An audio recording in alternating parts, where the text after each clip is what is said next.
Bonjour et merci de votre présence encore une fois pour ces tables rondes des Assises européennes de la transition énergétique. On arrive presque à la fin de nos sessions en direct. C'est la dernière avec une thématique avant la plénière tout à l'heure de clôture de ces assises. Une thématique sur le transport et les énergies qui en découlent, en tout cas les consommations d'énergie de ces transports. Comme à chaque fois, vous pouvez interagir avec nous poser vos questions sur le chat en dessous de la fenêtre de visionnage de cette plénière et vous nous posez vos questions, on vous répondra peut-être dans le fil des débats ou alors à la fin de ce rendez-vous qui sera animé par Guillemette Pinaroli du cabinet Indigo. Bonjour. Bonjour. Guillemette. Je vous laisse introduire le thème et nous présenter les invités. Alors bonjour à tous, merci beaucoup de participer à cette plénière qui est effectivement sur le sujet du transport et des énergies. On peut se poser la question de pourquoi parler des énergies et du transport. C'est tout simplement parce que le transport, ça représente 30% des émissions. Donc ça a forcément un impact extrêmement important et sur lequel justement on peut agir. Sachant que sur ces émissions notamment de gaz à effet de serre, on peut identifier des vraies marges de manœuvre en matière de mobilité pour agir sur le bruit, pour agir sur la pollution, pour justement agir sur les consommations énergétiques. Donc aujourd'hui, on accueille autour de la table justement du monde en matière de mobilité qui agit collectivité. Par exemple, on a Monsieur Hector qui est présent, qui représente la communauté d'agglomération Sarreguemines-Confluence, qui va notamment nous présenter son retour d'expérience sur les questions de mobilité et d'énergie. Autour de la table, on retrouve aussi Monsieur Provost-Christian, donc qui représente une autorité organisatrice de distributeurs de l'énergie. Déjà, on pourra répondre à la question qu'est-ce qu'une autorité organisatrice distributeur de l'énergie. Et puis, on aura également Madame Paloc, qui est responsable de la mobilité électrique au sein d'Enedis sur le programme de développement, qui nous expliquera justement l'intervention d'Enedis auprès des collectivités. Et puis, on aura une intervention de Maître Loiret, donc avocat, qui justement va pouvoir nous expliquer un petit peu les questions réglementaires et qui fait partie de l'avocat en tant qu'associé de Loiret-Neuschberg. Donc déjà, c'est important de pouvoir présenter bien cette question de l'énergie et de la mobilité, du lien qu'il peut y avoir entre les deux sujets. On peut se demander si autour de la table, il ne manquerait pas par hasard un usager ou un représentant finalement de l'usage en matière d'énergie et de mobilité. Mais cette question-là, on va la traiter finalement tout au long des échanges, puisque évidemment l'usage est quelque chose d'essentiel sur lequel on va revenir. La vraie question, c'est est-ce qu'aujourd'hui l'usager, on l'entend assez, on le prend en compte, ça va faire partie notamment des débats. Je vais laisser tout de suite la place aux échanges, notamment qu'est-ce qu'une collectivité peut faire, parce que c'est bien le sujet aujourd'hui de notre plénière, c'est de savoir dans quelle mesure une collectivité peut agir. Et comment peut-elle agir et comment elle va se décider à agir? C'est un peu la question qu'on va vous poser, Monsieur Hector. Dans votre cas, aujourd'hui, est-ce que vous avez des actions spécialisées, justement, ou spécifiques sur la mobilité et l'énergie? Et comment, si c'est le cas, même si on se doute qu'il y en aura, sinon vous ne seriez pas là, comment ça se met en place, comment ça s'organise? Oui, bonjour. Je vais vous donner l'exemple de la communauté d'agglomération de Sarreguemines. Je vais vous présenter tout à l'heure notre territoire. C'est un territoire qui est frontalier avec l'Allemagne, un territoire très industriel qui est situé à mi-chemin entre Strasbourg et Metz. Un territoire qui est aussi marqué par les services qui sont réalisés en régie. C'est un petit peu notre ADN. On s'est construit, l'intercommunalité s'est construite sur ces services-là, et souvent des services liés à l'environnement, comme les transports en commun, la collecte et le traitement des ordures ménagères et l'assainissement. Donc des équipes de l'agglo qui sont sur le terrain tous les jours. C'est un petit peu le début de notre réflexion. En fait, on a démarré nos actions dans le domaine de l'énergie, mais pas seulement pour la mobilité, sous l'impulsion de Roland Roth, notre président, et de M. Bartel, notre vice-président, qui ont souhaité, dès 2008, passer de services liés à l'environnement à une démarche plus transversale, et qui concerne à la fois les services de l'agglo et qui concerne le territoire. Et cette démarche, il la voulait pragmatique, à l'image du territoire, dans l'action, et le maximum possible avec des procédures maîtrisées par les services de la communauté d'agglomération. Donc c'est comme ça qu'on a démarré notre histoire, donc dès 2008, comme je l'ai dit, avec un bilan gaz à effet de serre et un plan climat à une époque où ce n'était pas obligatoire. On a abordé les thèmes de la sobriété, notamment pour le bâtiment et l'industrie, comme vu dans la plénière précédente. Et on a beaucoup travaillé sur la mobilité parce que c'est effectivement un des aspects importants. Quand on parle de mobilité, on parle des déplacements des personnes, on parle de transport de marchandises, mais on parle également de toute la mobilité lourde liée à toutes les activités qui ont lieu sur le territoire. Cette démarche, elle nous a conduit à être donc labellisé TEPS-TV, donc territoire à énergie positive pour la croissance verte, pour nos actions dans la mobilité douce, les pistes cyclables, notamment pour le trajet domicile-travail, et le mix énergétique, gaz, hydrogène, électricité. Donc on est arrivé, on va dire, sous un angle énergie dans cette réflexion-là, mais sur la mobilité, c'est en tant qu'autorité organisatrice de mobilité qu'on s'est investi avec, on va dire, un levier important, c'est les consommations propres de la communauté d'agglomération et de ses services en régie. Donc là, vous étiez en tant qu'usager, en fait, à la base aussi dans la réflexion? C'était un peu la force de notre réflexion. On était en tant qu'usager avec une force de frappe, mais également en tant que pilote de cette stratégie-là. On a concerté, hein, on a fait 8 ateliers. Alors on a exploré pas que la mobilité, hein, comme je l'ai dit, d'autres thèmes liés à l'énergie, mais également aux déchets. C'est une concertation qui a eu lieu avec 140 personnes sur 8 ateliers qui a duré 9 mois. Et toutes les actions qu'on a réalisées ensuite, et notamment en matière de mobilité, sont des actions qui ont été partagées avec des gens de la société civile, des associations de défense de l'environnement, des représentants des usagers et surtout le tissu d'entreprises, donc les opérateurs économiques de notre territoire. Vous voyez une photo, un exemple de ces ateliers, des ateliers assez petits, une concertation par petits groupes avec des gens qui ont envie de travailler et de proposer leurs idées. Et ensuite, ce sont les élus et les services qui ont chiffré les actions et qui ont décidé lesquelles étaient retenues dans notre démarche. Alors, comme on va beaucoup parler d'énergie, je voulais quand même dire qu'on avait dans notre stratégie, bien sûr, du covoiturage, bien sûr, de l'autopartage. On avait également la partie, tout ce qui concerne les pistes cyclables, avec un volet important de pistes cyclables pour les loisirs, mais on est passé aussi aux pistes cyclables pour les usages domicile-travail. Vous voyez ici, par exemple, la liaison entre Sarreguemines et les pôles d'emploi importants. Ensuite, on a aussi suscité des initiatives privées, et c'était aussi l'objet de notre action, ne pas faire ça dans notre coin. Essayer de rebondir sur ce que les opérateurs économiques peuvent proposer. Donc vous avez là 2 exemples. Quelqu'un qui s'est lancé en 2012 dans du transport électrique alors au vert, puisque nos bornes sont alimentées par de l'électricité verte, et qui avait à l'époque un véhicule, et il en a maintenant une vingtaine. Ça a vraiment bien marché.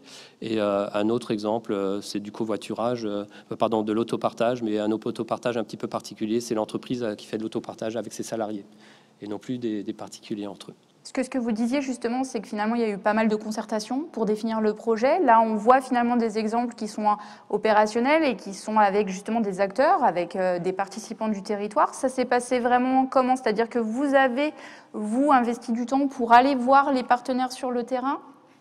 En fait, une petite communauté d'agglomération, je ne l'ai peut-être pas dit, 66 000 habitants, même si on est un territoire très industriel, en fait, la communauté d'agglomération connaît tous les patrons d'entreprise, même des PME, pas seulement les grosses industries. Beaucoup sont venus participer à la concertation dans les ateliers. Donc, lorsqu'on est passé à la réalisation des actions, ça s'est fait naturellement. Les gens sont venus nous voir, nous, on savait qui appeler. Et ça s'est fait vraiment de manière assez spontanée, et on a essayé de faire attention à ce que nos actions permettent justement aux entreprises privées aussi d'investir et de proposer des services. Vous aviez quelqu'un au sein de la collectivité qui justement pouvait un peu monter les projets, intervenir? En fait, on a démarré dès le début avec une chargée de mission qui a été recrutée. On voulait vraiment maîtriser les gaz à effet de serre, la comptabilité des gaz à effet de serre. On a fait les ateliers de concertation en interne par nos propres services. Et donc, Claire Kiffer, qui s'est vraiment occupée de l'ensemble des actions, est aujourd'hui responsable du service transition énergétique. Donc, en plus, on a eu la chance d'avoir une continuité depuis la création de la démarche jusqu'à l'élaboration du plan climat, en passant par la réalisation des actions. On arrive là à la fin d'un cycle et il faut qu'on rebondisse vers un nouveau cycle avec d'autres actions ambitieuses. On va le voir d'ailleurs tout à l'heure sur la question notamment mix énergétique aussi. Monsieur Provost, on voit là une collectivité qui met en place des actions avec un travail concerté, avec un travail de fond depuis maintenant plus de 10 ans. Vous êtes autorité organisatrice distributeur d'énergie. Déjà, qu'est-ce que c'est? Et dans quelle mesure vous pouvez intervenir auprès des collectivités? Très bien, merci de votre invitation et merci de votre question. Alors le SIGEF, c'est le syndicat intercommunal pour le gaz et l'électricité en Île-de-France. C'est, quand même le rappelait le président, la première intercommunalité en France. Nous sommes nés en 1903 et l'une des plus grandes puisque nous couvrons un territoire de 186 communes pour une population de 5,6 millions d'habitants. Notre mission historique, c'est d'être autorité organisatrice de la distribution d'énergie, c'est-à-dire très concrètement, cela signifie que nous agissons pour le compte de nos mandants, que sont les collectivités, dans la négociation des contrats de distribution de gaz et d'électricité avec nos concessionnaires obligés, que sont GRDF et Enedis. Nous assurons le contrôle technique et financier de ces deux concessionnaires. Nous nous assurons qu'ils assurent convenablement leur mission de service public de distribution d'énergie. Nous le faisons donc depuis plus d'un siècle. Notre activité, notre action ne se limite pas à cette mission historique. Nous accompagnons aussi depuis une quinzaine d'années nos collectivités adhérentes dans leur démarche de transition énergétique, de maîtrise de la demande d'énergie par de multiples services, un accompagnement de conseils en énergie partagée, de collecte des C2E ou un accompagnement dans l'élaboration de plans climat-air-énergie. En 2013, nous avons souhaité réviser nos statuts pour compléter notre dispositif en anticipation de la loi de transition énergétique pour la croissance verte ou des lois dites de décentralisation, d'affirmation des métropoles ou de nouvelle organisation du territoire de la République. Nous sommes sortis renforcés de cet épisode législatif et nous avons souhaité tout de suite nous emparer de la question de la mobilité durable et prioritairement de celle de la mobilité gaz. Pourquoi? Parce que d'abord le gaz, c'est notre histoire. Nous avons accompagné l'usage du gaz pour éclairer les villes, pour chauffer les bâtiments. Il était assez naturel que le SIGEF se positionne dans l'accompagnement du gaz comme carburant. Et puis nous avons fait le constat surtout qu'il y avait là une carence de l'initiative privée. Il n'y avait que 4 stations publiques en Île-de-France et ce chiffre ne bougeait pas. Il n'y avait donc pas de station, pas de véhicules, pas de station. Il fallait que la collectivité publique investisse pour casser ce cercle vicieux. Et c'était pourtant le gaz, le GNV, le gaz naturel pour véhicules, une solution très mature qui est utilisée à travers le monde et pas seulement dans des pays exotiques, mais à côté de chez nous, en Italie, en Allemagne, en Suède, aux Pays-Bas ou en Belgique. Et pourtant, ça ne bougeait pas en France, donc il a fallu que nous prenions cette initiative. Nous l'avons fait, nous, SIGEF, en finançant d'emblée une station sur le port de Bonneuil-sur-Marne que nous avons livrée en novembre 2016, tout en constituant un outil spécifique pour le développement d'un réseau de stations à travers l'Île-de-France. Cet outil juridique, assez naturellement, c'est la SEM que nous avons retenue, la Société d'économie mixte, et nous avons réuni autour de la table la Banque des Territoires, la région Île-de-France, une filiale de GRT Gaz et quelques syndicats techniques cousins de notre activité. L'objet social, c'est donc le déploiement d'un réseau de stations GNV, bio-GNV. Cet objet social s'est ouvert plus récemment à l'hydrogène et à l'électrique. Où en sommes-nous? Grâce à une subvention de la Commission européenne, nous avons déployé d'ores et déjà 4 stations en 4 ans. À Bonneuil-sur-Marne, je l'ai dit, puisque la SEM a racheté la station que le syndicat avait financée lui-même. Nous avons une autre station à Gennevilliers, une autre à Noisy-le-Grand et une autre à Wissous. Nous avons 3 autres stations en projet et nous atteindrons notre objectif d'une dizaine de stations d'ici 2 ou 3 ans. Donc nous développons des stations avec succès et avec surtout l'ambition que le GNV devienne demain du bio-GNV. On le voit d'ailleurs dans les appels d'offres que nous passons. Le bio-GNV prend une part de plus en plus importante et la dernière attribution que nous ayons faite, c'est la station de Réau et GNVR qui a remporté le marché, prévoit de distribuer 100% de GNV sur cette station. Donc nous sommes très fiers de cette évolution et de l'accompagnement que nous faisons de la mobilité propre en Île-de-France, qui répond en plus à des objectifs précis, ceux de la zone à faible émission que nous avions anticipés et qui posent un vrai souci aux utilisateurs finaux. Vous en parliez. Nous répondons là, nous apportons une véritable solution concrète aux logisticiens et aux professionnels. Ça, c'est notre action en matière de mobilité gaz. Nous nous sommes saisis plus récemment de la question de la mobilité électrique. D'abord parce qu'elle ne se posait pas dans les mêmes termes. Nous sommes sur un territoire où il y avait le service Autolib, un service d'autopartage, mais sur la base de la mobilité électrique. Et il n'y avait pas donc de demande politique à ce que nous nous saisissions de cette question de la mobilité électrique. Nous nous en sommes saisis à la fin du service Autolib en août 2019. Et très vite, les élus de notre comité, à l'unanimité, ont décidé que le CIGEF devait investir dans des bornes de recharge en voirie, qui sont des bornes de recharge à la fois pour remettre à niveau les bornes Autolib, mais aussi pour la création de nouvelles bornes. Ce service s'adresse à l'ensemble de nos 186 collectivités. C'est un service clé en main. Nous procédons à l'investissement, à l'installation, à la maintenance de ce réseau de bornes. Nous bénéficions pour cela, je dois le dire, d'un accompagnement très bienvenu de la région Île-de-France qui finance notre investissement à hauteur de 50%. Mais cet investissement, donc, il n'y a pas d'investissement de la part de la commune qui nous transfère la compétence IRVE. Là, au plan juridique, il y a bien un transfert de compétences, d'infrastructures, de recharge pour véhicules électriques. Ce réseau de stations de bornes en voirie, nous le déployons maintenant à grande échelle, puisque 50 de nos 186 collectivités nous ont d'ores et déjà transféré la compétence dite IRVE. Nous sommes concrètement déjà installés sur 20 communes, avec plus de 140 points de charge.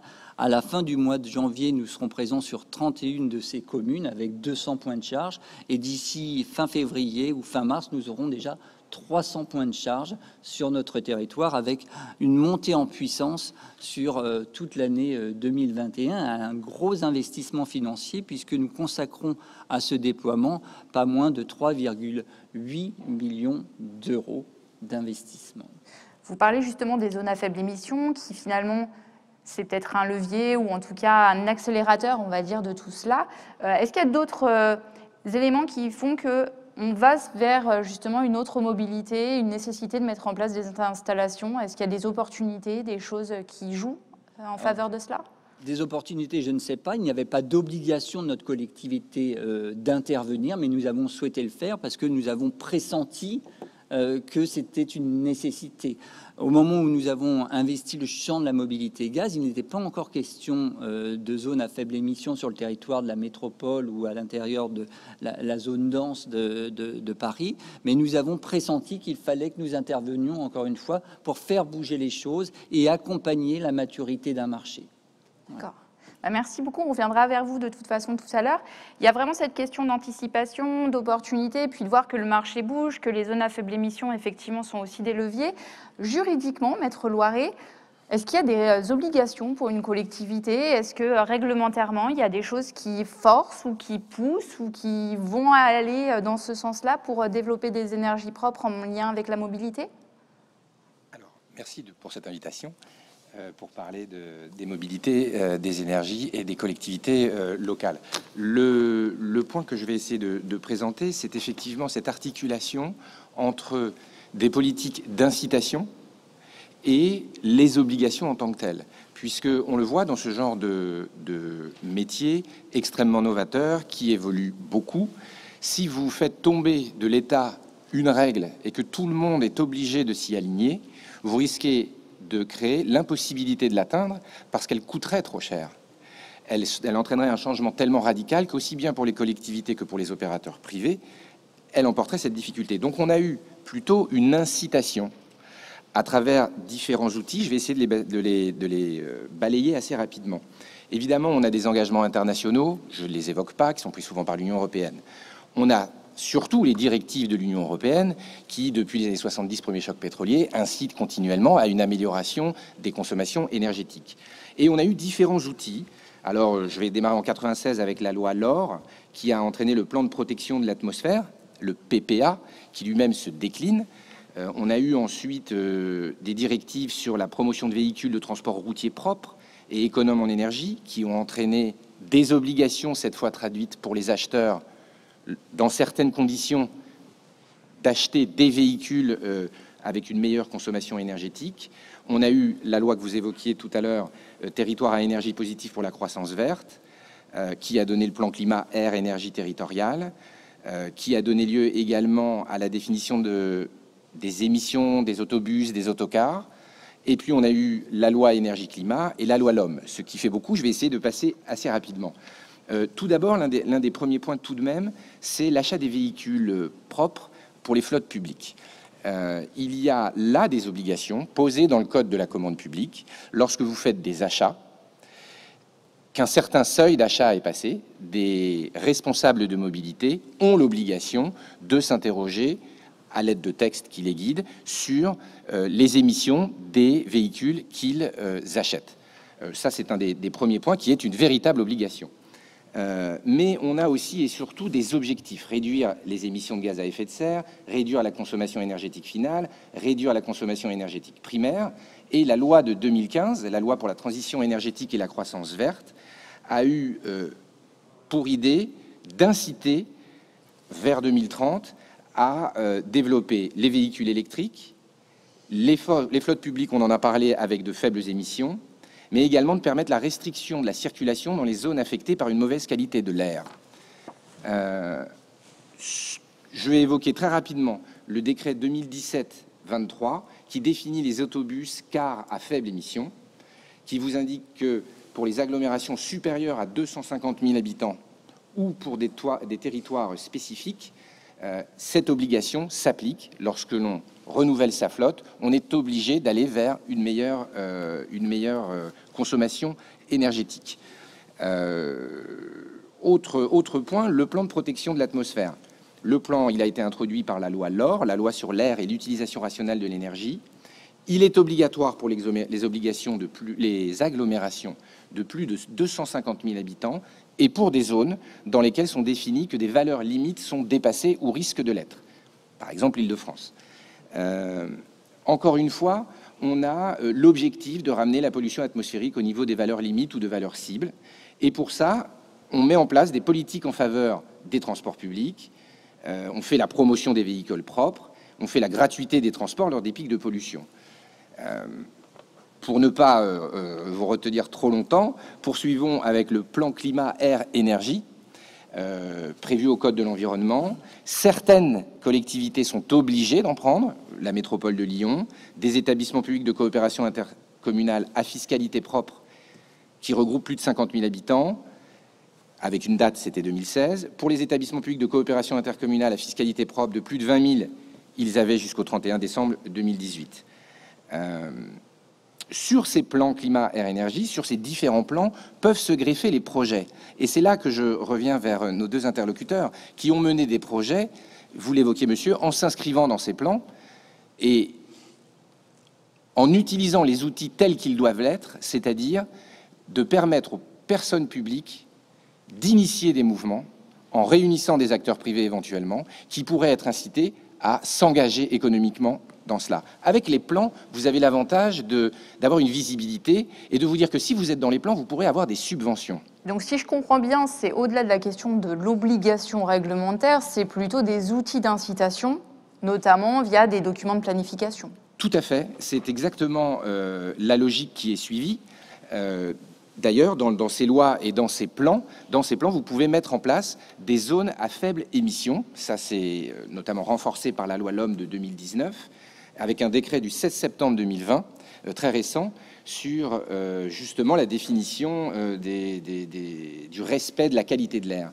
Eh bien, cela a permis de définir des zones dans lesquelles, par période, on ne pouvait faire circuler que certains véhicules à faible émission, et les maires, sur la base de leur pouvoir de police, pouvaient interdire la circulation des autres.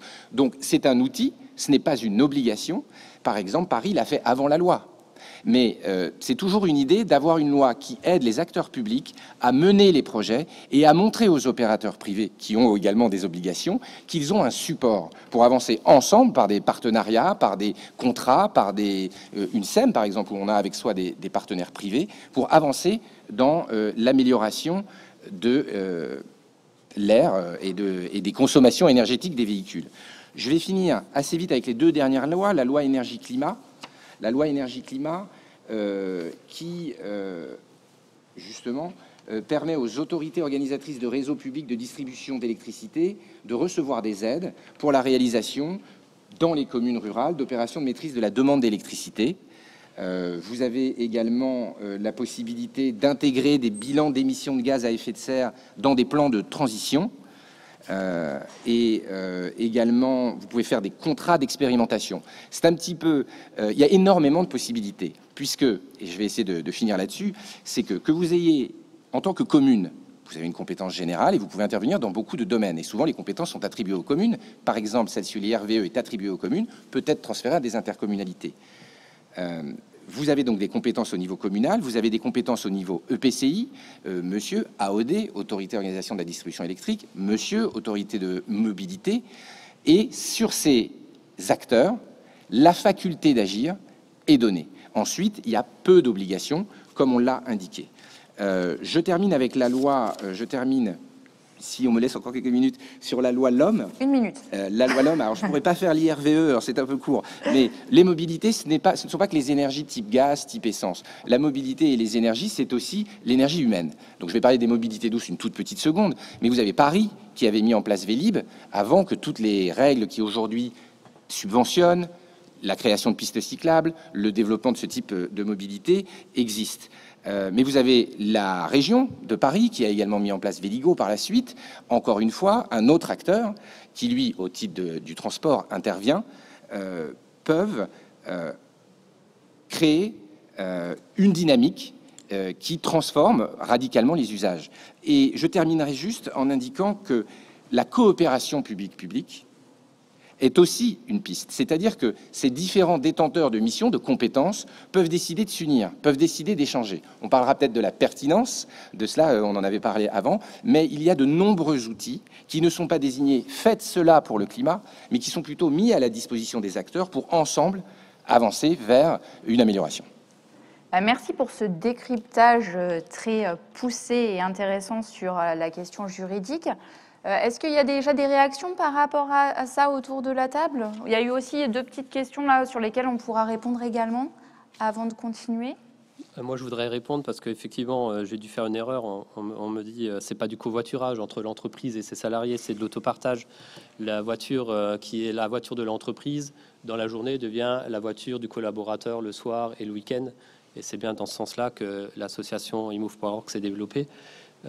Ça a aussi un but de sobriété. On diminue le nombre de véhicules qu'on achète. On n'est pas assez dense pour faire de l'autopartage à grande échelle sur Sarreguemines. Et puis aussi une petite question sur le bio-GNV. La raison, est-ce que c'est pérenne ou pas pérenne? Le bio-GNV ou le GNV d'une manière générale, nous on l'a abordé plutôt par la méthanisation des déchets. Le territoire a été assez en avance sur la méthanisation des déchets. Donc je roule avec mon déchet, l'économie circulaire, voilà, c'était un cercle qui nous semblait vertueux. La mobilité a l'avantage, notamment sur les bus et sur les bennes ménagères, de proposer des consommations régulières. Donc c'est très intéressant d'avoir un client de ce type-là pour quelqu'un qui veut investir dans un méthaniseur. Et ensuite, on s'est quand même mis sur une démarche de transition. La réponse qu'on donne aujourd'hui est adaptée au territoire. C'est pas la même réponse chez nous que par exemple dans la région parisienne. Et dans 15 ans, lorsque les véhicules seront amortis, ce sera peut-être encore une réponse différente. Donc on n'est pas sur un choix définitif, c'est vraiment un choix d'accompagnement en fonction de la maturité des technologies et de l'image du territoire. Même question par rapport au CIGEF. Aujourd'hui, vous développez le gaz. La part du biogaz dans justement le gaz, c'est quel pourcentage aujourd'hui et quel est votre projet de demain? Alors, il est assez faible à la vérité, mais nous sommes encouragés par la Commission européenne qui nous a versé une subvention à accroître cette part-là, si bien que dans nos appels d'offres, nous avons augmenté le critère qui permet de départager les candidats sur ce point-là en particulier. Je vous l'ai dit, sur la dernière appel d'offres, la station de Réau, parce que nous n'exploitons pas en propre, mais nous faisons exploiter nos stations, la société GNVR s'est engagée à ce que 100% du gaz qui soit consommé et donc distribué sur cette station soit du gaz vert qui passe par des garanties d'origine. Une très récente communication de l'association française du GNV, elle date de la semaine dernière, montre que le taux moyen de biométhane dans le GNV augmente rapidement. Il était de 12% par an en 2018, de 16,7% en 2019. Il devrait être de 20% en 2020. Donc on voit qu'il y a une augmentation assez régulière et exponentielle de la part du bio-GNV, ce qui est bon évidemment pour l'air que nous respirons, notamment en Île-de-France. Merci beaucoup pour ce retour et ces premières réponses aux questions. On va continuer avec tous les partenaires en continuant et en se retournant maintenant vers la distribution, donc notamment Madame Palloc, donc directement d'Enedis. Déjà, quel est aujourd'hui votre rôle, même si on le connaît bien? Est-ce que voilà, vous pouvez nous expliquer un peu vos interventions sur le grand sujet de la mobilité et l'énergie? Alors effectivement, Enedis, c'est une entreprise qu'on connaît bien, une entreprise historique, vous l'avez dit, qui travaille sur les territoires depuis de très nombreuses années. Alors c'est vrai que sur le sujet de la mobilité électrique, notre rôle est peut-être un tout petit peu moins connu. Pour autant, en tant qu'entreprise de service public, nous œuvrons depuis des années sur ce sujet de la mobilité électrique, puisque 100% des 45 000 et quelques bornes ouvertes au public présentes sur le territoire sont raccordées ou directement ou indirectement au réseau public de distribution.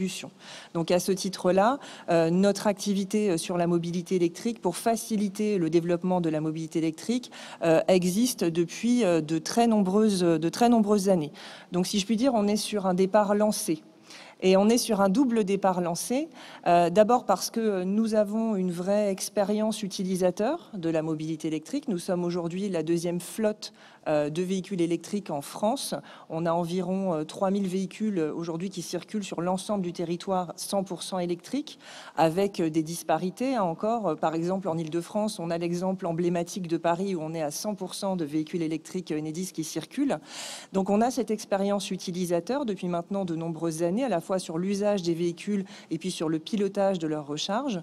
Et puis, on a également une action très importante depuis maintenant 3 ans aux côtés des territoires sur le sujet de la mobilité électrique, puisque nous accompagnons, et c'est ce qui est indiqué sur cette petite carte, plus de 200 projets en matière de mobilité électrique. Alors, toutes sortes de projets, j'allais dire tous segments, à la fois évidemment de l'implantation de bornes sur voirie, qui est en quelque sorte notre activité la plus classique, l'accompagnement de ces projets-là, et puis le développement de très nombreux projets en lien avec les collectivités ces dernières années, que ce soit l'électrification de flottes de bus, que ce soit l'électrification de bateaux à quai, ce sont des projets qui émergent de plus en plus, l'équipement des parkings d'immeubles en infrastructure collective, bref, autant de projets sur lesquels nous intervenons au quotidien. Et nos premiers partenaires pour la réalisation de ces projets, bien sûr, ce sont les collectivités locales, ce sont les syndicats d'électrification, qui sont évidemment nos partenaires historiques. Mais avec ce sujet de la mobilité électrique, on a vraiment un nouveau champ de coopération avec ces partenaires pour faire en sorte que les projets aboutissent. Et comme le disait le CIGEF, il y a un côté anticipation, c'est-à-dire qu'aujourd'hui, vous êtes effectivement usager. On voit que la mobilité électrique, ça bouge, mais c'est surtout demain, finalement, qu'on voit aussi que ça va bouger. Comment vous anticipez les choses? Comment vous accompagnez justement les collectivités? Notamment, on parlait des puissances, par exemple, de charge. Est-ce qu'il y a un regard entre l'usage et la puissance de charge dans le schéma de déploiement, par exemple? Oui, tout à fait. Donc, on accompagne les collectivités, les syndicats sur ces schémas de déploiement avec un cadre un petit peu récent là qui nous est donné, qui est issu de la loi d'orientation sur les mobilités, qui sont donc ces schémas directeurs de déploiement d'IRVE. C'est vrai que le déploiement de ces IRVE s'est fait dans de très nombreux territoires. Les syndicats, d'ailleurs, ont été souvent aux avant-postes, hein, vous le disiez, sur le développement de ces bornes. Et aujourd'hui, cette loi d'orientation des mobilités, elle souhaite rendre ce déploiement plus homogène, permettre à tous les territoires de se doter d'infrastructures de recharge et surtout permettre à tous les utilisateurs de véhicules de pouvoir accéder à ces bornes. Donc nous, comment est-ce qu'on intervient aux côtés des collectivités sur ce sujet-là? Eh bien, on les accompagne sur ces schémas de déploiement. On le fait depuis plusieurs années et on va le faire encore plus dans le cadre, dans ce nouveau cadre qui nous est donné par la loi, puisque ces schémas directeurs, eh bien, la loi indique qu'ils doivent se faire en lien étroit avec le gestionnaire du réseau public de distribution et en l'occurrence Enedis sur 95% du territoire. Alors concrètement, comment est-ce que ça se passe? Sur deux axes et de deux manières. Il y a un premier accompagnement qui est finalement aider la collectivité, le syndicat à se projeter sur ce que va être le déploiement de la mobilité électrique sur son territoire. Pour certains territoires très avancés, vous avez parlé d'Île-de-France, voilà un territoire où la mobilité électrique est une réalité depuis longtemps. C'est vrai qu'il y a déjà une expertise très importante qui a été développée. C'est peut-être moins le cas dans d'autres territoires où les usages n'étaient pas nécessairement là, où il y a eu des tentatives d'implantation de bornes dont on se rend compte aujourd'hui finalement que les usages ne sont pas forcément adéquats et qui donc souhaitent se projeter différemment. Donc nous, on les accompagne. Pourquoi? Parce que en tant que gestionnaire du réseau public de distribution, on a développé une expertise sur ce sujet de la mobilité électrique qui est en réalité un nouvel usage de l'électricité. Et à ce titre-là, en tant que gestionnaire de ce réseau public, eh bien, nous avons travaillé à savoir comment ce sujet allait se développer pour pouvoir développer le réseau public de la bonne manière et pour pouvoir également adapter notre trajectoire d'investissement. Donc cette expertise-là, on l'a développée et ce qu'on propose de manière assez simple, c'est de la partager avec les collectivités locales, avec les syndicats qui le souhaitent et qui nous sollicitent sur ce sujet-là. Alors ce partage d'expertise, je vous ai mis là sur ce slide quelques exemples de livrables. Ce ne sont évidemment que des exemples. Ça va être par exemple aider à se projeter sur le nombre de véhicules en circulation à 2025 et à 2030, que ce soit des véhicules légers, que ce soit des bus, des flottes de sociétés par exemple. Ça va être de se projeter sur les données socio-économiques d'un territoire. Comment est-ce que tout ça s'organise par rapport à ces données-là? Les flux de circulation. Évidemment, de savoir si on est sur un territoire où il y a énormément d'emplois avec des flux de circulation journaliers importants. Et tout ça donne lieu à une première cartographie, estimation des besoins, tel que ça apparaît là, avec plusieurs hypothèses, des hypothèses un petit peu maximalistes et puis des hypothèses dans lesquelles on introduit des données d'usage prévisibles pour pouvoir atteindre une forme d'équilibre technico-économique. Donc cette expertise-là, nous, on la met à disposition de manière tout à fait bénévolente, j'allais dire. Et puis, bien sûr, à la suite de cette phase-là, il y a une phase extrêmement importante où la collectivité, le syndicat, fait appel à un bureau d'études, au bureau d'études de son choix. On n'est pas du tout là pour se substituer à ce bureau d'études, qui en particulier va travailler à la fiabilisation de ces données, qui va travailler également à introduire des spécificités locales par rapport au territoire. Vous évoquiez évidemment le cas de Sarreguemines, un territoire transfrontalier où il y a des flux de circulation qui sont extrêmement spécifiques et qui vont être très différents d'autres territoires. Je pense également aux zones touristiques sur lesquelles il faut vraiment avoir un travail très fin de fiabilisation de ces données et c'est tout le rôle du bureau d'études d'intervenir là-dessus et de finaliser ce que va être ce schéma directeur. Donc ça, c'est ce premier axe de partage d'expertise. Le deuxième axe de coopération avec les territoires, eh bien, j'allais dire, c'est le nerf de la guerre, c'est le sujet financier. Comment est-ce qu'on finance l'implantation de ces bornes? Et là encore, la loi d'orientation des mobilités est une aide précieuse en la matière, puisque Enedis contribue déjà et va contribuer dans les années qui viennent financièrement à l'installation de ces bornes en prenant en charge 75% des coûts de raccordement pour les bornes ouvertes au public d'ici à la fin de l'année 2021 pour toutes les bornes ouvertes au public et d'ici à fin 2025 pour toutes les bornes qui sont intégrées dans un schéma directeur. Et là, c'est vraiment une incitation importante qui est donnée aux collectivités, aux syndicats, de s'engager finalement dans ces démarches de planification pour adapter l'offre à la réalité du territoire et à ses besoins à court et à moyen terme. Et concrètement, ça se passe comment? C'est sur dossier, c'est sur demande, c'est automatique? Est-ce qu'il y a une organisation particulière à avoir quand on est collectivité pour avoir ces aides?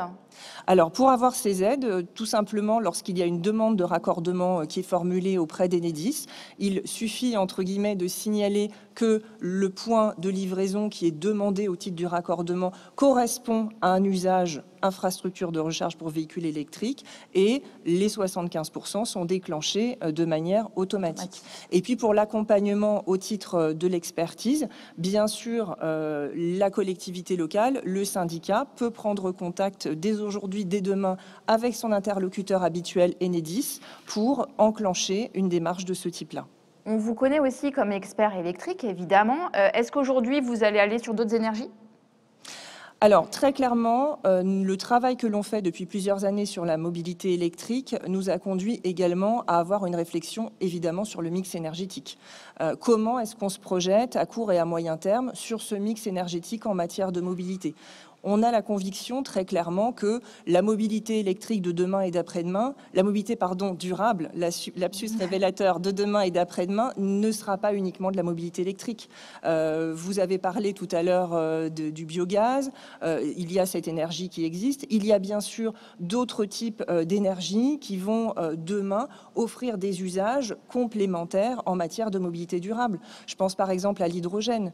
On sait aujourd'hui qu'à moyen terme, très probablement, l'hydrogène va être une solution extrêmement pertinente et intéressante pour le transport lourd, pour des transports forte puissance sur lesquels aujourd'hui la technologie électrique à batterie n'est pas nécessairement totalement mature et pose un certain nombre de questions. C'est le cas également pour un certain nombre de véhicules utilitaires. Donc ce mix énergétique, nous l'anticipons très clairement, à la fois dans notre trajectoire d'investissement, à la fois dans nos prospectives de développement du réseau. Et dès aujourd'hui, je pense notamment au projet hydrogène, nous accompagnons d'ores et déjà des projets sur les territoires en matière d'hydrogène, puisque évidemment, il s'agit pour nous d'accompagner plutôt des projets d'hydrogène vert, très clairement, de production d'hydrogène vert. Et nous travaillons déjà avec un certain nombre de territoires sur l'installation d'électrolyseurs nécessaires à la production de cet hydrogène vert et également à toutes les interfaces qu'il y a à construire avec la production d'énergie renouvelable, puisque c'est là aussi l'intérêt de ce type d'écosystème local, c'est de faire en sorte que les mobilités durables soient aussi extrêmement connectées à la production d'énergie renouvelable. Merci beaucoup. On voit un gaz, biogaz, hydrogène, hybride, biocarburant. On n'en a pas encore trop parlé, mais finalement, ce mix énergétique, il est sans doute nécessaire et indispensable. Vous, en tant que collectivité, justement à Sarreguemines, comment vous avez identifié ce mix énergétique? Est-ce que c'était une évidence de traiter l'ensemble des énergies? Alors, ça n'a pas été une évidence dès le départ. C'est devenu une évidence à la suite des ateliers de concertation et c'est devenu la clé de notre réflexion. On est rapidement passé d'un atelier énergie à un atelier usage. Donc l'électricité pour les usages urbains, petite voiture, deuxième voiture du ménage, avec déploiement d'infrastructures de recharge. On va en être à fin 2021 à un point de charge pour 3000 habitants.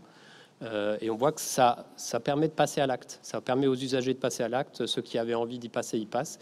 Et du coup, ça donne une dynamique sur le territoire. Pour la mobilité lourde, comme j'ai dit tout à l'heure, c'était déjà technologie mature de passer au gaz. Donc après, le choix du bio-GNV ou du GNV, en fait, c'est le client qui le fait, puisqu'il y a différents tarifs à la pompe, avec pour l'instant encore une petite différence de tarifs entre les deux. Il y en a un mixte aussi. Et entre les deux, donc mobilité gaz pour mobilité lourde et pour les grosses berlines, et entre les deux, un démonstrateur hydrogène. Donc on a démarré ça dès 2012. avec quelques écueils, des difficultés à passer à l'acte vraiment sur certains dossiers. Et c'est pas toujours sur ceux qu'on aurait pu penser. Par exemple, la station hydrogène, elle a été ouverte en avril 2017. Elle était ouverte avant la station gaz. Pour des difficultés qui peuvent être d'ordre juridique, de montage de dossiers. Oui, pour des difficultés. Alors, on a quelques images aussi, si on veut les montrer. Par exemple, là, ici, en fait, on a géré ça sous forme d'un concept de station multi-énergie. Vous voyez ici, c'est notre centre technique. C'est un giratoire qui est une contournante. Vous avez la zone commerciale juste à côté. Vous avez la zone industrielle juste à côté. Donc, vous avez des poids lourds qui passent, des véhicules légers. C'est très accessible depuis Sarreguemines. Et vous avez au même endroit l'électricité, l'hydrogène et le gaz naturel.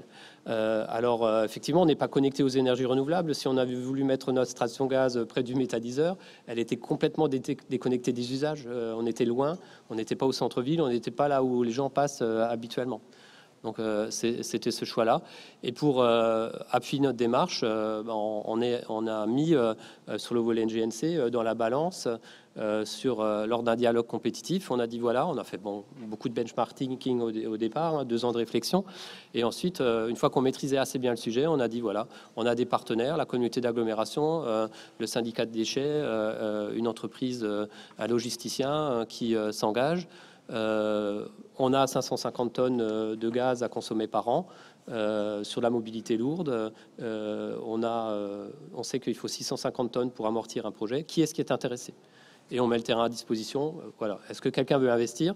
Et on laisse l'initiative privée faire. Par contre, on apporte soit des facilités avec un terrain qui est déjà constructible pour ce genre d'équipement, soit des consommations. C'est vrai que la question du foncier est souvent un élément fondamental, déjà en fonction de sa localisation. Si on pense au bus, il y a la question des kilomètres à vide, par exemple. Il y a tous ces éléments-là qui sont à prendre en compte. C'est un gros élément. Je sais que par rapport au CIGEF, c'est un peu aussi une question forte. C'est pour ça qu'on l'a mis devant nos... On se donne des contraintes d'exploitation, mais en mettant ça juste devant notre centre technique, on limite quand même les contraintes. Et encore quelque chose qui est acceptable, même si mes collègues... donc là, on voit, vous avez au fond la station hydrogène et juste devant la station gaz qui a été... donc c'est un financement à NDSA et une exploitation à NDSA. La station hydrogène, elle est exploitée par la communauté d'agglomération directement. Alors, ce n'est pas forcément notre métier. Là, le but, c'est une fois que c'est fait, le démonstrateur est fait, le projet européen est terminé, on essaye de trouver quelqu'un qui veut l'exploiter. Donc, au niveau de service pour le gaz, on avait des contraintes fortes. Tout ça, c'était dans un cahier des charges. On a trouvé un partenaire. Pour le volet hydrogène, en fait, c'est... comme le projet était mûr chez nous depuis 2012, on était souvent sollicité, comme on vous avait fait, on était visible. Et lorsque le projet, enfin lorsque l'appel à projet du FCHU a été lancé au niveau européen, on était prêt. Là, c'est notre partenaire EDF avec IFER qui nous a aidés. Ils nous connaissaient, ils nous ont dit, bah voilà, on fait un consortium. Est-ce que vous en êtes ? On a dit oui. Il fallait trouver la station, elle était déjà dans les cartons. Il fallait trouver 10 utilisateurs, et c'est là que le fait d'être une petite agglo aide. J'ai pris mon téléphone, j'ai appelé 12 chefs d'entreprise, il y en a eu 9 qui m'ont répondu oui. On avait acheté un véhicule hydrogène à 40 000 euros au lieu de 15 000 euros pour un Kangoo électrique. Moi, je leur ai promis je leur ai rien promis de particulier au niveau de du taux d'utilisation, des pannes, des choses comme ça. C'était un démonstrateur. Je leur ai dit, venez, on va bien s'amuser. Je vous garantis pas que ça fonctionne, mais on va bien s'amuser. Et donc, ils sont venus et ils ont souhaité investir et nous accompagner. Et certains, d'ailleurs, ont développé des compétences dans la maintenance des systèmes. Et c'est aussi ça qu'il faut voir, c'est que un territoire comme le nôtre, il peut s'appuyer sur ces expérimentations-là pour développer des compétences sur les infrastructures de recharge. Tous les électriciens du bâtiment n'étaient pas forcément intéressés pour faire du service de l'exploitation ou de la maintenance de bornes de recharge, ni sur la maintenance de stations hydrogène. C'est intéressant de travailler sur ces sujets-là en parallèle des usages. Oui. De comprendre en fait les contraintes et opportunités de chacun pour pouvoir répondre à avoir un projet qui soit le plus adéquat, c'est ça? Oui, et puis il faut se rendre compte qu'on n'aura pas tous sur notre territoire un fabricant de voitures hydrogène ou un fabricant d'électrolyseurs ou un fabricant de piles à combustible. Donc il y a aussi du montage. Un territoire industriel comme le nôtre a des compétences pour le montage et pour le service après-vente et pour l'exploitation de ces infrastructures-là. Donc là, vous voyez les partenaires pour l'hydrogène. J'avais cité NDSA pour le gaz, pour l'hydrogène, et GRDF, bien sûr, qui nous a beaucoup aidé, et EDF, Eifer, Maxi et Symbio pour l'hydrogène. Là, c'est la vue de la station. Vous voyez ici, en fait, j'aime bien cette représentation parce qu'il y a la station, bien sûr, mais on n'est pas vendeur d'équipement. Il y a la localisation, mais il y a surtout tous les partenaires qui ont chacun acheté un véhicule. On n'a pas fait ça dans notre coin avec notre flotte. On a 10 véhicules, un à l'agglo et le 9 autres, pour 9 partenaires privés et publics différents, dont Enedis. Voilà, et c'est vraiment comme ça qu'on souhaitait monter les choses, et c'est un peu la force d'un territoire comme le nôtre. Alors je crois qu'il y a une question directement pour vous, donc on peut peut-être y répondre. C'est la question des usages hydrogène qui augmentent. Est-ce que le dimensionnement de la station de test peut augmenter? Alors pour l'instant, on n'a pas ce problème-là. Le dimensionnement, pas trop. On est sur une station à 40 kg jour. Actuellement, on est loin d'en consommer autant. Les usages auraient pu décoller. Ils n'ont pas décollé, certainement à cause du coût des véhicules en particulier. Et il nous faudrait de la mobilité lourde. Et là, la technologie, au moment où on est parti, à nous, un peu tôt. Donc 40 kg jour, ça nous suffit largement pour faire encore de la mobilité telle qu'on la voit. Et ensuite, il y a encore 2 standards, 350 bars, 700 bars. Nous, on fait du 350 bars refroidi. Donc, on ne voit pas tellement enfin, il n'y a pas de volonté ou peut-être pas de nécessité d'augmenter la production de notre station. On a un électrolyseur, vous voyez, c'est très simple à mettre. Hein. À gauche, un électrolyseur, à droite, une station de compression et puis un îlot de distribution. Ce schéma, il peut être reproduit partout. Par contre, on a des capacités de production et on peut, dans un périmètre, par exemple 50 km, on peut distribuer de l'hydrogène vert. Donc, on peut permettre à une collectivité d'à côté ou à nos voisins allemands ou à un industriel qui veut passer au vert, à l'hydrogène vert sur ses consommations industrielles, si elles sont raisonnables, enfin pas trop grosses. On peut leur permettre de passer à l'action sans forcément attendre qu'il y ait une station. Vous parliez tout à l'heure de est-ce que c'est les stations d'abord, est-ce que c'est les véhicules d'abord.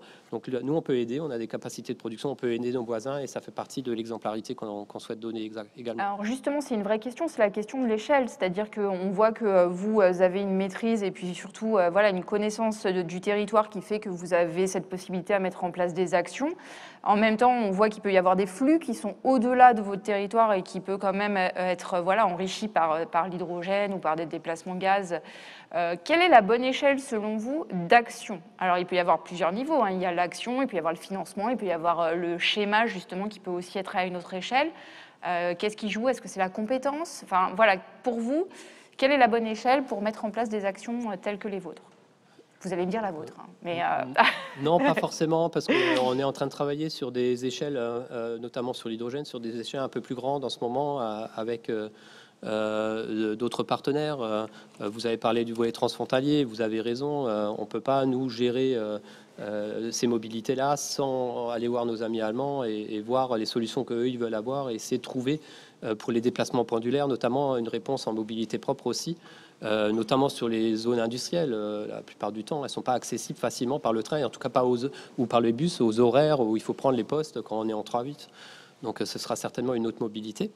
En fait, l'échelle, la compétence, sincèrement, l'équipe de l'agglo, dont moi, on n'avait pas de compétence en matière d'hydrogène quand on a commencé à parler de ça. Hein.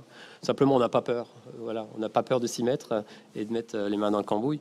Ensuite, ce sont les élus qui décident des moyens à consacrer à ces missions.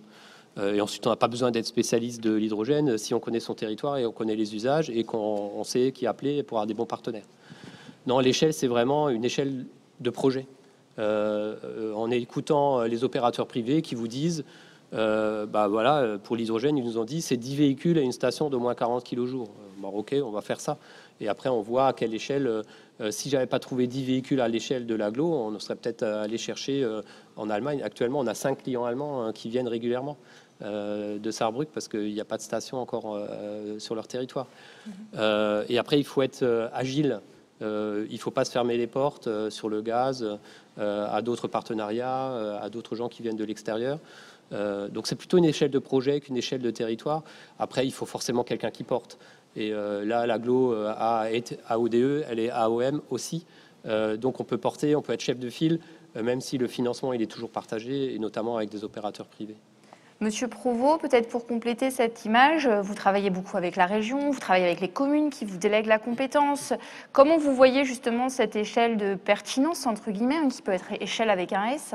Voilà, quel est votre regard là-dessus?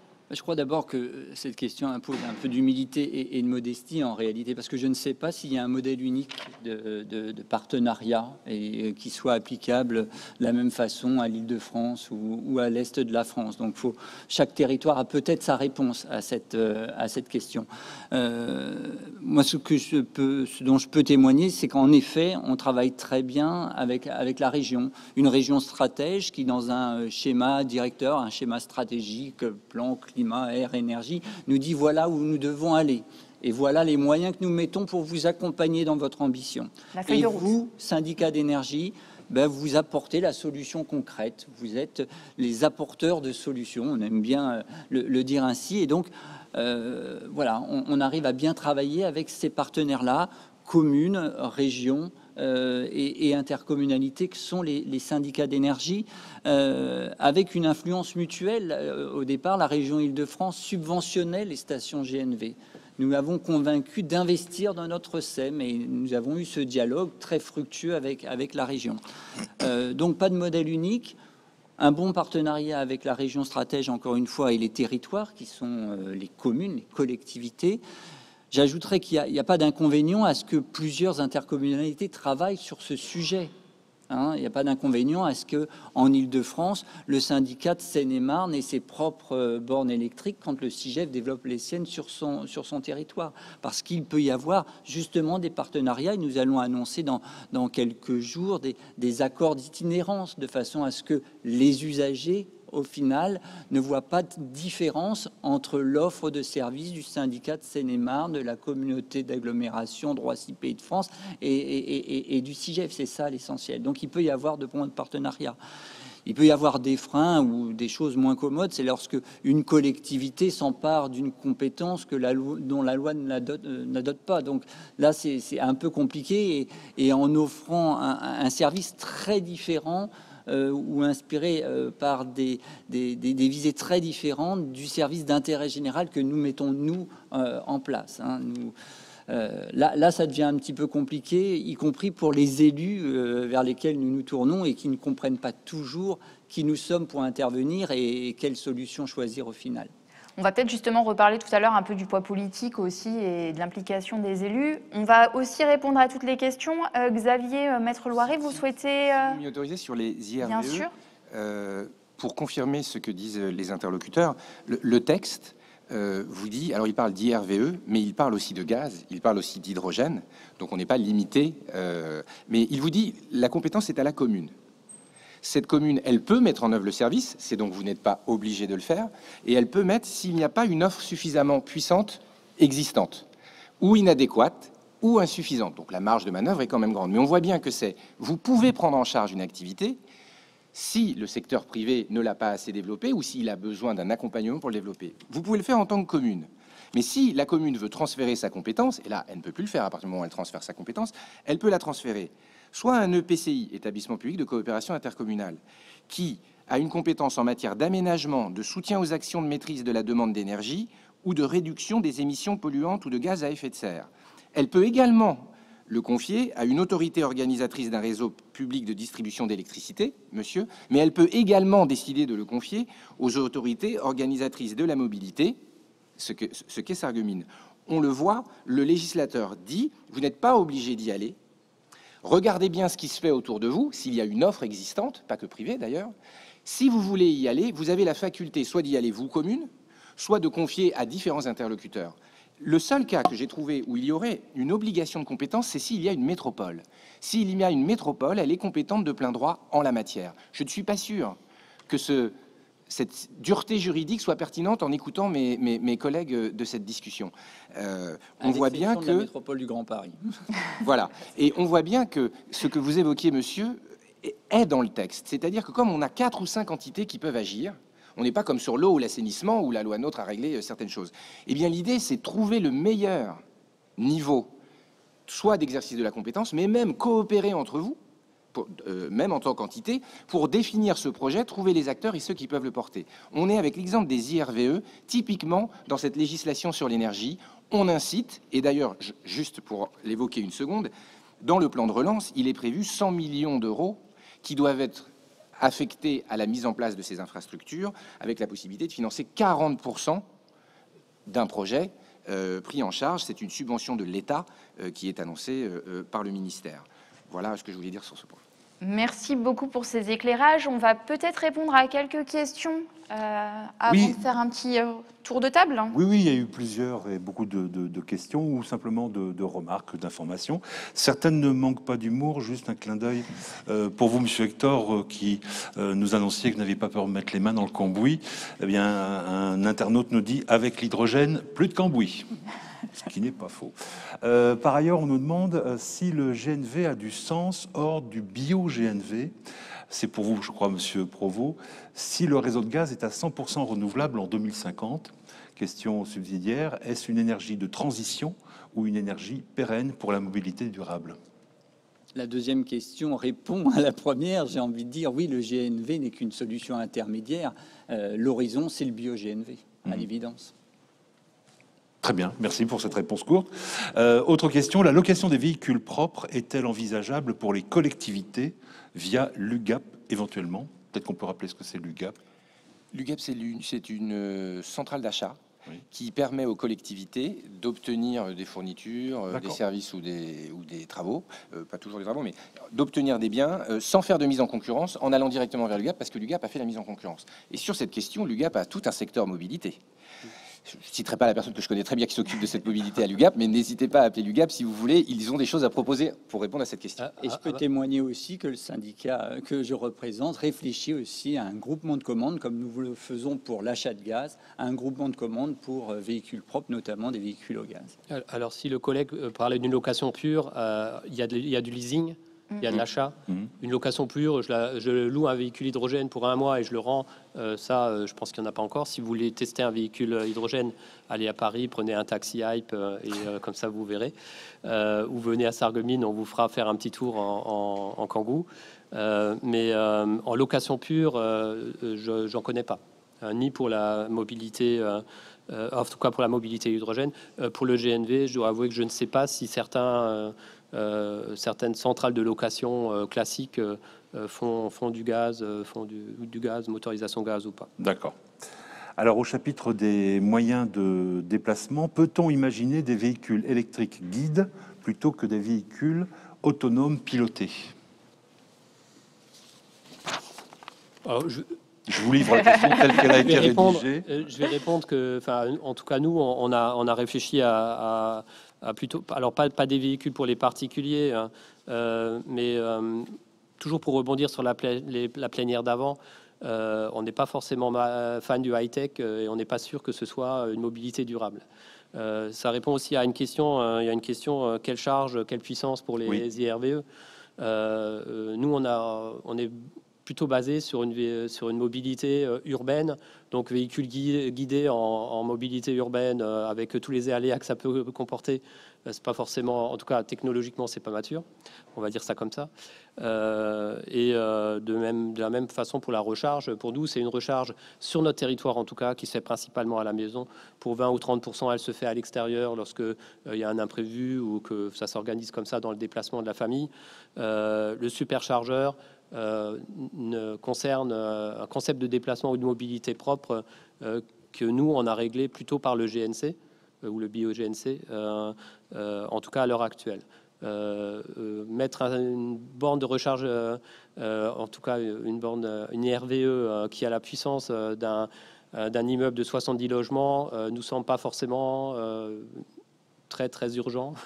Après, si un investisseur privé souhaite compléter les infrastructures de recharge qui sont des 3 kVA et des 20 kVA chez nous, donc recharge lente ou recharge juste accélérée, bien sûr, il est le bienvenu pour faire son investissement. En tout cas, c'est pas l'accent. Et là, on rejoint ce qu'on disait tout à l'heure. On a une stratégie, on essaie de s'y tenir, on essaie de faire attention à ne pas concurrencer le secteur privé, mais on n'ira pas là non plus où on n'a pas envie d'aller. Je peux peut-être ajouter quelques éléments sur ce sujet de la recharge. En effet, le territoire de Sarreguemines, je découvre qu'il est très représentatif de ce qui se passe partout en France. C'est-à-dire qu'en effet, partout en France, les utilisateurs de véhicules électriques, à 80% d'entre eux, se rechargent à domicile. C'est ce chiffre-là, il est sur la base d'une enquête qu'on a menée, nous, Enedis, auprès d'un panel d'utilisateurs de véhicules électriques. 80% du temps, on se recharge à domicile et 20% du temps, on va se recharger, en effet, sur voie publique, sur un parking de centre commercial, etc. Donc, en effet, la puissance de la recharge délivrée pour les bornes ouvertes au public, elle doit tenir compte de ce paramètre. Au-delà de ça, il y a quand même une notion d'usage à prendre en compte, puisque il y a des zones en effet spécifiques. Je pense notamment peut-être à des territoires métropolitains ou des territoires à proximité de grands axes routiers et a fortiori d'autoroutes, où là probablement ça va nécessiter des puissances de recharge plus importantes que une recharge sur voie publique classique. Nous, Enedis, évidemment, on n'intervient pas du tout sur le choix qui est fait, soit par la collectivité, soit par l'opérateur privé, de la puissance qu'il propose sur la borne de recharge. Par contre, on a évidemment un devoir d'information et de conseil sur les capacités d'accueil du réseau à l'endroit où la borne sera potentiellement installée, et avec une discussion qui peut avoir lieu avec l'opérateur ou avec la collectivité pour l'inciter parfois à déplacer de quelques mètres ou de quelques dizaines de mètres cette borne pour permettre de l'installer à l'endroit où le réseau présente des capacités d'accueil supérieures, afin bien sûr d'optimiser les coûts, que ce soit pour le demandeur, privé ou public, et pour Enedis. Voilà, puis on peut peut-être terminer, si vous voulez bien, avec cet internaute qui nous propose d'envisager le tramway ou le trolley pour les déplacements urbains, ce qui permet d'éviter les batteries. Qu'en pensez-vous ? Il faut que le territoire soit adapté à la configuration du territoire soit adaptée à cette solution. Après, il y a des enjeux aussi pas de rentabilité, mais d'équilibre économique sur des investissements de ce type. Nous, on a fait le choix, donc on est autorité organisée de mobilité, on a en régie les transports urbains sur Sarreguemines, sur la ville de Sarreguemines, et on a fait le choix donc du gaz pour cela. Après, sur les sites plus urbains, je vais laisser mon voisin éventuellement s'exprimer là-dessus. Non, bah écoutez, ça relève des collectivités. Il faut voir ça en effet selon les territoires. J'ai pas de compétences particulières. On va profiter justement de vous laisser la main parce qu'il nous reste plus que quelques minutes. Alors on va clôturer notre plénière. L'idée c'est que voilà, vous puissiez nous dire un petit peu votre conclusion par rapport à tout ce qu'on s'est dit. Je vous laisse en 2 minutes top chrono chacun maximum de faire une petite conclusion. Pour terminer, peut-être une question de crainte et une certitude. La question, c'est de savoir, à partir du moment où on dit que l'intervention de la collectivité dans la question de transport et de l'énergie est pertinente parce qu'il y a une carence de l'initiative privée, la question qui se pose, c'est de savoir combien de temps encore l'intervention de la collectivité est pertinente. Et les choses évoluent très vite. Le CIGEF est intervenu, je l'ai dit, en finançant une première station. Très vite après, c'est une SEM, une société privée, autrement dit, qui a pris le relais. Et le marché va très vite. À partir du moment où la SEM est intervenue, on voit qu'en Ile-de-France au moins, le privé s'empare du sujet de façon très, très rapide. Pour l'électricité, peut-être que le modèle économique n'est pas encore très certain et qu'à moyen terme, ce moyen terme est-il à 3 ans, 5 ans ou 10 ans, nous ne semblons rien, la pertinence de l'intervention de la collectivité ne fait pas de doute. Et pour l'hydrogène, vraisemblablement, sur un plus long terme encore, l'intervention de la collectivité publique est pertinente. Les deux craintes, c'est les obstacles qui sont devant nous. C'est en Ile-de-France notamment la question du foncier, qui nous empêchera peut-être de développer le réseau tel qu'on l'avait imaginé. Je parle là des stations de gaz, même si jusqu'à maintenant, on ne s'est pas trop mal débrouillé. Et l'accumulation des normes qui pourraient aussi freiner notamment l'installation des bornes de recharge électrique en voirie pour des charges de réassurance. La certitude, c'est que ces obstacles, en tout cas, ne freineront pas notre enthousiasme pour porter ces sujets, et que rien n'est possible dans nos collectivités sans la volonté politique. Elle est fondatrice et elle est clairement affirmée au CIGEF, en tout cas. Merci beaucoup. Monsieur Hector? Moi, ce que j'aimerais vous dire, c'est que pour les territoires, démarrer des projets de mobilité durable, déjà, il n'y a pas de sens à mettre les énergies en compétition. Le gaz avec l'électricité, il y a bas carbone avec le nucléaire et vert avec d'autres sources d'énergie et les énergies renouvelables. Pour l'instant, on est dans une situation de transition. Il va falloir utiliser tout ce qui est à notre disposition comme outil pour faire cette transition. Il y en a qui sont prêts. Pour le GNC, voilà, les poids lourds sont prêts. Les cars sont pas encore prêts, par exemple, les autocars. Donc, parler de l'hydrogène, c'est bien, mais pas d'usage si pas de SAV véhicule, SAV station. Donc, sur une station hydrogène, c'est production, compression, refroidissement, distribution. Un petit peu plus compliqué que de se raccorder sur un réseau gaz et d'ouvrir la vanne, même s'il y a la compression. Donc, pas d'usage, pas sans SAV. Et ensuite, vous avez vu, hein, on a mis, nos élus nous ont mis surtout de la matière grise et de l'énergie sous forme humaine dans ces projets-là. À part pour l'Europe, où on a été aidé aussi sur le temps passé par les collaborateurs. Il faut que les aides, mais des régions, de l'État, de l'ADEME, enfin, peu importe qui, il faut des aides sur les chargés de mission et sur le temps qu'on va passer à aller régler les problèmes pour monter des projets dans les territoires. Merci beaucoup. Madame Palloc? Oui, peut-être sans ajouter aux difficultés qui ont été évoquées, et en effet, je partage le constat, peut-être une note d'optimisme au terme de ces 3 jours d'assises où, je dois vous dire, on se sent peut-être un petit peu seul, là, nous, sur notre plateau, mais on sait que vous êtes nombreux derrière vos écrans.